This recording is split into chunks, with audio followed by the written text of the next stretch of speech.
Okay, so thank you very much, Amir, for that very kind introduction. So we're going to talk today about a contemporary approach to adrenal incidentalomas in 2024. And I'll be grateful if those of you who are in the room, 600 of you, can join on the Minty code shown there. So we're going to cover these guidelines. They're very well written. They're 70 pages, and I'm going to quickly summarize them quite briefly. So an incidentaloma is defined as a mass that's detected on imaging that's not performed for suspected adrenal disease. So for example, a patient gets a CTPA looking for a pulmonary embolus, and it's normal from the lung point of view, but a very small lesion is seen in the adrenal gland. And the question is it benign or malignant? This young lady is advertising an MRI scanner, and she's calling it a preventative whole body scan. It's not covered by insurance in the US, and it's proactive, and she's saying that it's a life-saving machine. And the problem is this kind of screening is going to increase our workload. She's calling it a massive selfie, an MRI. And the problem, of course, is we're going to pick up incidentalomas even more than just the CTPAs.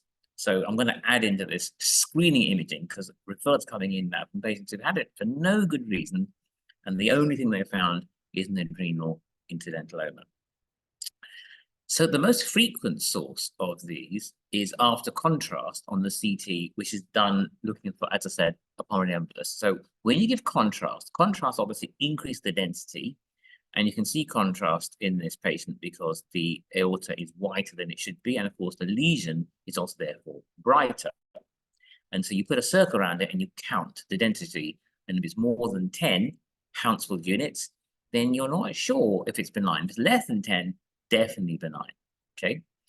So what you'll find is if it's a small unilateral homogeneous mass of 1 to 4 centimeters, okay, you are worried because this scan cannot provide the distinction between benign and malignant, even though it's very unlikely to be malignant. It also provides no indication of function, okay? And the third problem is contrast increases the Hounsfield unit. So it's going to be above 10 in many cases, okay? So here's a recommendation. We recommend aiming to establish with the highest possible certainty if an adrenal mass is benign or malignant at the time of initial detection. And that's because once you know it's benign, you can discharge the patient, and this will reduce repeat investigations and reduce radiation of repeat investigations, and also the cost, and also the distress of worrying about what this thing is. So here's a second recommendation. We recommend that all adrenal incidentalomas undergo an imaging procedure to determine if the mass is homogeneous and lipid-rich and therefore benign. And for this purpose, we recommend the use of a non-contrast CT as the first imaging modality, if not yet performed. Now, of course, the first one was with contrast, and so you've got to do another one. So here is the one we looked at, okay, where the contrast is making it look whiter, and you can bring them back for an unenhanced, no contrast CT, plain CT of the adrenals, and you then draw a circle. You can see the mean healthy unit is 8.2, there's less than 10, and therefore you can reassure the patient that it's benign. And in this situation, you can say no more imaging in 70% of these patients, okay, which is quite a good number of people to discharge. So 2.3, we recommend that if a non-contrast CT is consistent with a benign adrenal mass that's less than 10 and homogeneous, no further imaging is required, okay? That's really key to the diagnostic situation. Now, of course, the problem with a cutoff is 10 is that you have a specificity of 57%, which means that there's quite a lot of benign lumps that are just above 10, and therefore you're not sure if they're benign or malignant. So somebody said, let's move the cutoff to 20. That will increase the specificity 76%. In other words, we will call more of these things benign. And the problem is that a very small number of malignancies are between 10 and 20. Not many, 96% sensitive, but still it's not 100%. So if you look at all these publications, okay, on the right-hand side, if you choose 10 as your cutoff, then you always pick up malignancies over 10, right? But on the right-hand side, it's specificity. But if you change the cutoff to 20, then you still mostly pick up all the cancers above 20, but there's a small number between, And although you see a lot less benign lumps, in a guideline, you can't have a single one missed, unfortunately. So we're stuck with HU greater than 10. We thought 20 when this was being written, but the problem is there's just too many. I mean, one is too many. That's the bottom line. And therefore, to make sure we always pick up the malignant ones, the cut got to be 10. And therefore, you can say with confidence, if it's 10 or less than 10, then you can discharge the patient and stop following them up. What do you find if you look at this? About half of them are non-functioning adenomas, and a quarter are MACS. What is that? Mild autonomous cortisol secretion. Okay, so there's a bit of excess cortisol coming from this lump, which is a bit annoying. And then the other causes that you would imagine, Commons, overt Cushing's, FIOs, and so on. Okay, the ones to worry about, of course, are the ACCs, adrenocorticocarcinomas. And then there's metastases. Okay, so half are non-functioning benign, and a quarter have got a little bit of cortisol excess, and that quarter causes a lot of worry. Let's go back to the first recommendation in the book. Okay, we recommend that patients with adrenal incidentalomas are discussed in an MDT if at least one of the following criteria is met. Okay, if it's not consistent with a benign lesion. So if it's benign, you don't discuss it, okay? Because we do not have enough capacity to discuss every single benign lesion. We do not discuss every benign lesion. But if it's not benign, or if there's mild autonomous cortisol secretion, then you discuss it. If the evidence is growing on follow-up and they've got more than one scan, or if you're planning adrenal surgery. Okay, so if you think the patient needs adrenal surgery, you must discuss it in MDT, including a radiologist, an endocrinologist, and a surgeon, and they all must experience. And the key thing about adrenal surgery is they might say, we do not want surgery. We don't want patients having an operation who do not need it. Really, really important, therefore, that all patients who are going to have an operation are first discussed in MDT, and you need to be very clear that there's a good indicator for it to avoid harm.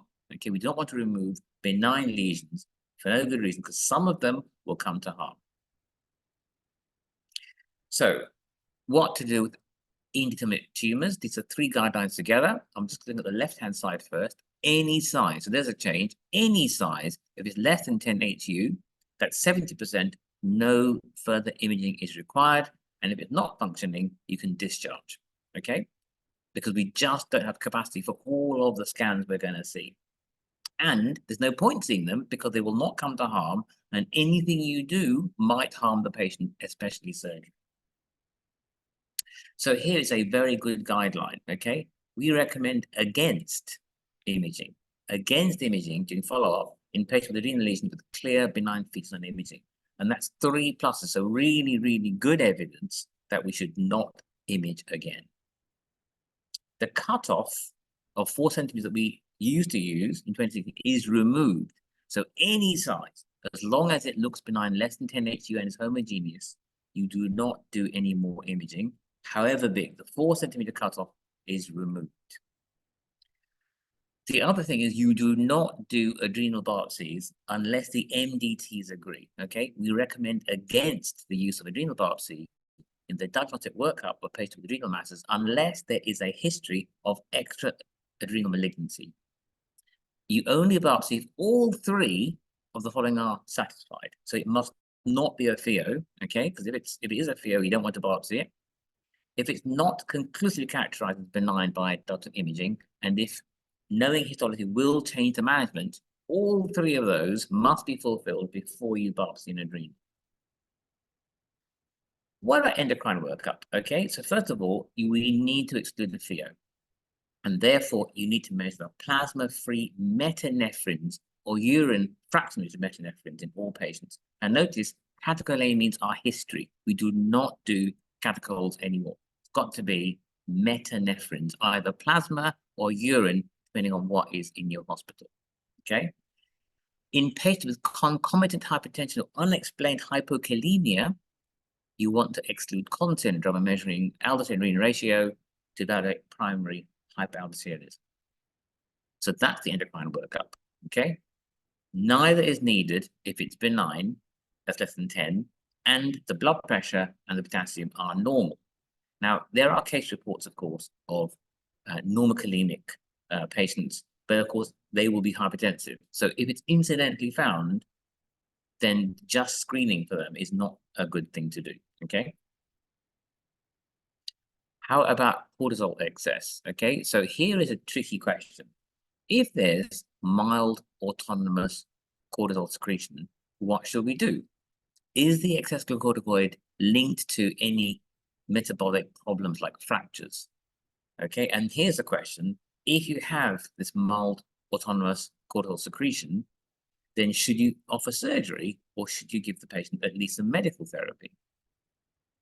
So one of the issues, of course, is this word mild autonomous cortisol secretion. It's very controversial, the word mild. What does mild mean? This has been fully discussed in that meeting. But essentially, the term before 2016 was subclinical Cushing's. We used to call it that because they weren't Cushingoid. They had the biochemistry that might be, and they called it ACS, autonomous cortisol secretion. And in 2023, we finally decided to keep mild because otherwise you would include overt Cushing syndrome. And on the balance, it was felt at that meeting that we should use mild. So just to be clear, right, before 2023, so up to 2016 version, there was this thing between 50 and 140 nanosecond per liter after DEX suppression. So you give 1 milligram of DEX at 11 p.m. and the next morning you measure the morning cortisol, and if it's less than 50, then they are normal. You exclude ACS, okay? If it's between 50 and 140, it's possible, and more than 140, confirmed. But that's changed now, so there's only one group, and that is more than 50. And if it is more than 50, then you've got to consider it. Less than 50, it's excluded. I know it's a very sharp cutoff, and it's controversial, but you've got to set a cutoff somewhere. So that's what we've done. And this is a guideline that we're going to stick to, okay? So to diagnose it, you do 1 milligram of DEX suppression overnight, as I said. If it's less than 50, you don't treat and don't follow, okay? Don't chase these people. And if it's more than 50, then we make sure it's not overt Cushing's, which needs to be dealt with. But if it's mild, then you think about what to do. What are the comorbidities? If they're linked to cortisol, is it worth them to drop the cortisol by operating? We're not sure. If no, then you just monitor them. What we need to do, of course, is look for comorbidities and treat them aggressively in all people. So if you have a patient who's a bit hypertensive, don't ignore it. Treat the hypertension. If they're hyperglycemic, treat it aggressively. If they're hyperlipidemic, treat it. If you look at what you find in the MACS patients, you find that, in fact, interestingly, so this is 14 studies, 18 studies, and 12 studies, and 3 studies, looking at these different things that you see in MACS patients. And you'll notice, just move my picture out of the way, you'll notice that diabetes is significantly higher in patients with MACS than let's say, controls. Hypertension a bit, lipidemia a bit, so all of this should be aggressively managed. It seems that risk of fractures is not increased, okay? And this has been published now. So essentially, you want to treat all the risk factors aggressively. How about treating it surgically? Well, here's a new recommendation. The new recommendation is a bit peculiar because we just got to discuss, because we actually don't know if the surgery is beneficial. So we recommend discussion, the option of surgery with the patient. The patient won't know, but we'll discuss it with them and say, you've got a bit of excess cortisol. The evidence is pretty poor, 1+, and you look into other things like age, general health, and you think about the pros and cons of surgery. Remember, we don't have evidence that operating is actually a good thing, but it's for consideration.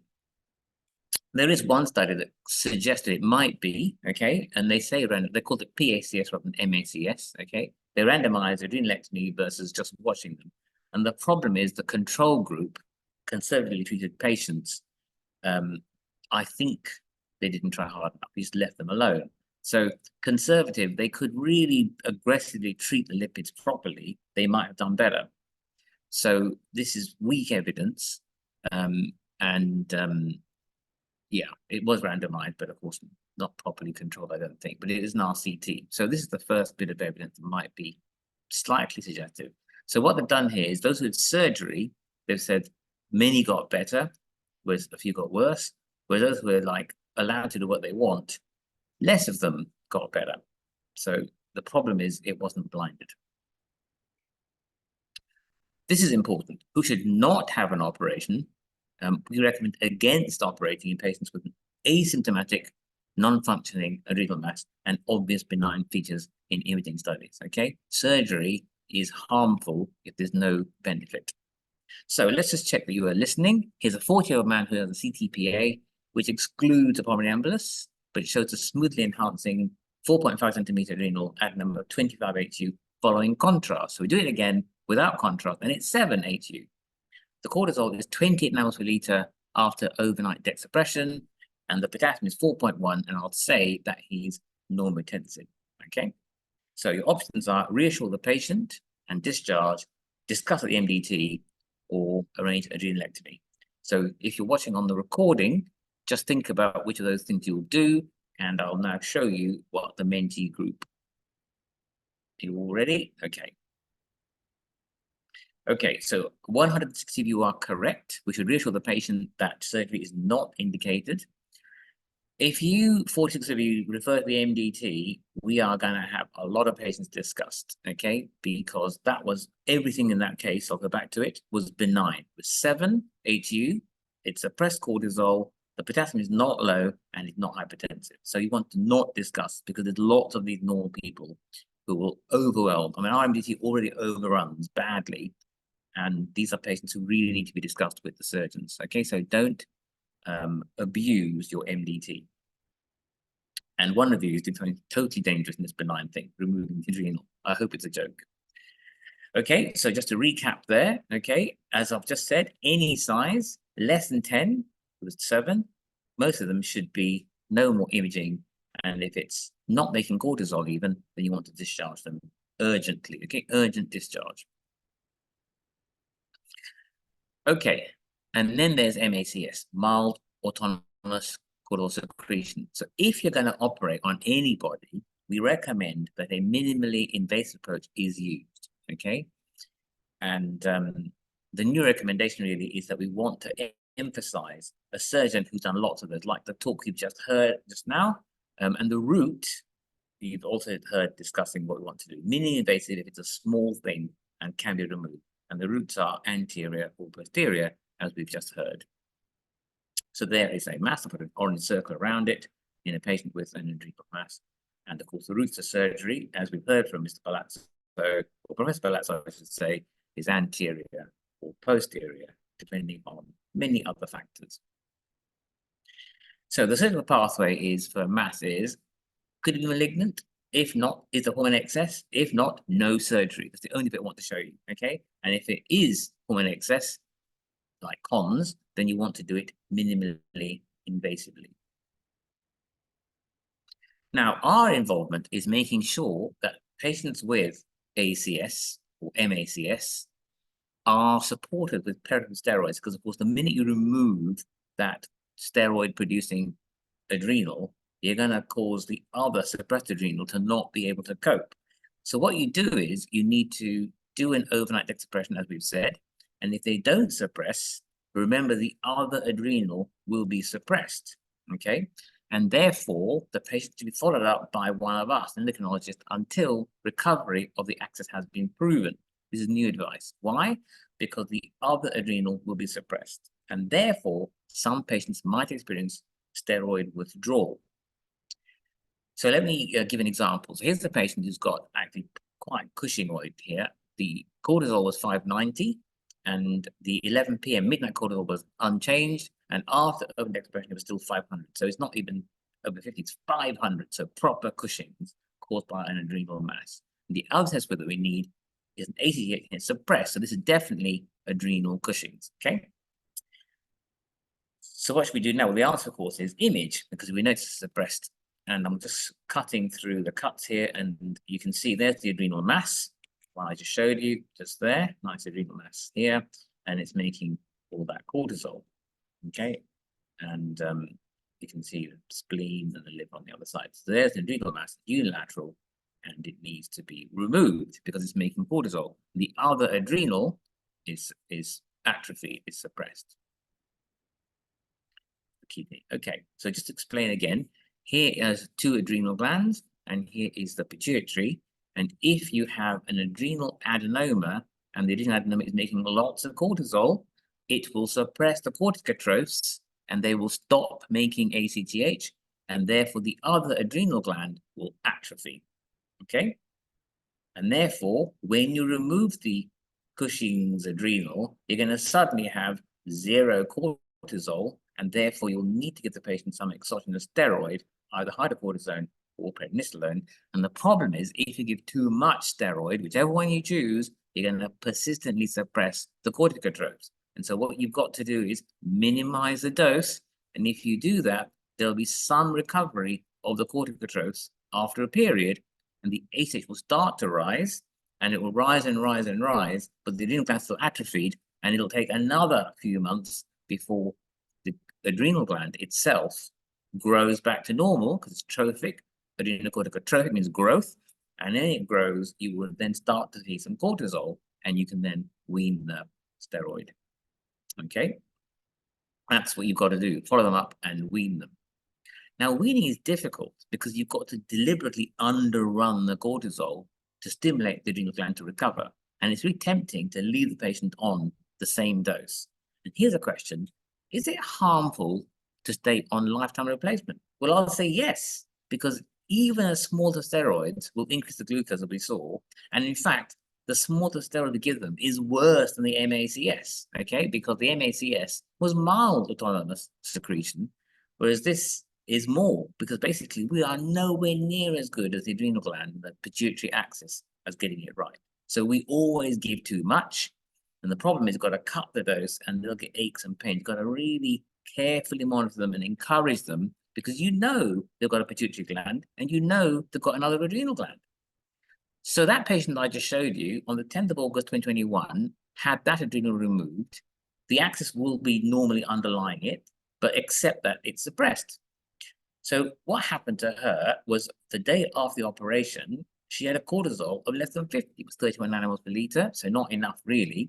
And she was sent home by the surgeons on 5 milligrams for 4 days, and then finally on 3 milligrams. So basically, she went home in August 21 on Pred 3. Now, you might remember that was sort of on and off lockdown time. And as a consequence, unfortunately, she got lots of follow-up. And she therefore stayed on Pred for a year while we're catching up with our waiting list. And she did it all herself, okay? And she doubled dose of Pred to 6 for 3 days because she knew the sick day rules when she was unwell COVID, and she was fine. And one day she told me she forgot her Pred in March 2022, so that's almost a year afterwards, and she started vomiting. And then she thought, oh, maybe it's because I need the Pred. And she went back on Pred the next day, didn't seek hospital attention because everyone was a bit scared of COVID, and she was fine. So she looked like she had a bit of a crisis when she missed it for 1 day.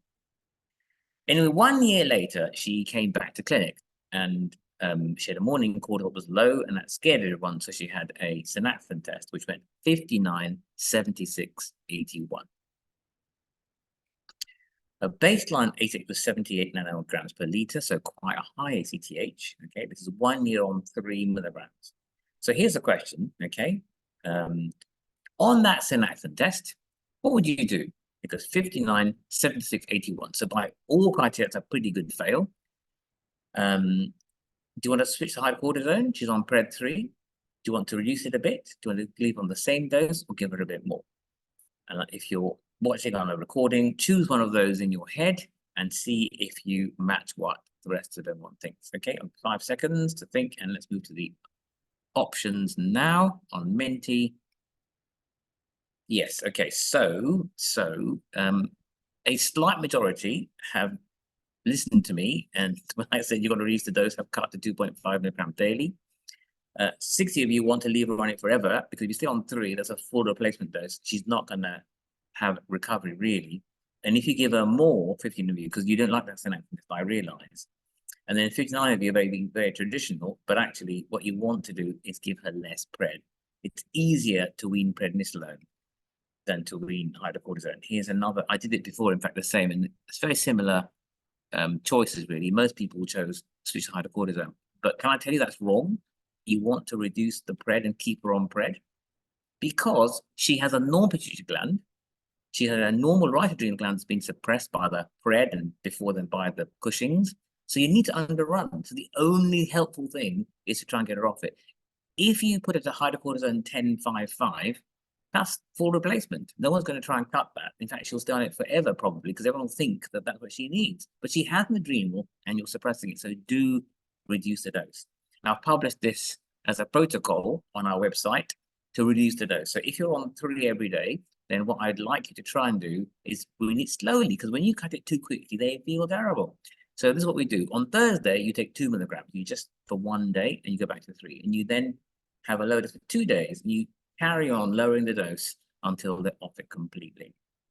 If you are in the Middle East on this call, then you haven't got 1 milligram tablets, so you have to break up a 5 milligram tablet at the smallest strength in many countries in the world. And this is another protocol that we use, very similar. That's 3/4 is blue, half a tablet is a yellow color, quarter is 1.25 milligrams in green, and then you come off it. That also works. We've tried it in some countries. So we did that, and then she's a few months later on pred, and I can see in the chat that someone thinks, why are we doing synaptin tests? Quite right. We don't need synaptin tests except the patient's nervous and people are nervous. So a synaptin test helps. But as you can see, it's completely flat because it's maxed out. So that little adrenal on the other side is maxed out at 125 now basally. And when you give more synaptin, it can't go any higher. But if you keep on reducing it slowly, then the adrenal gland will grow and it will get better and better. I'll just tell you that in March 23, that's a year ago, she's off pred with a normal synaptin test and feels completely well.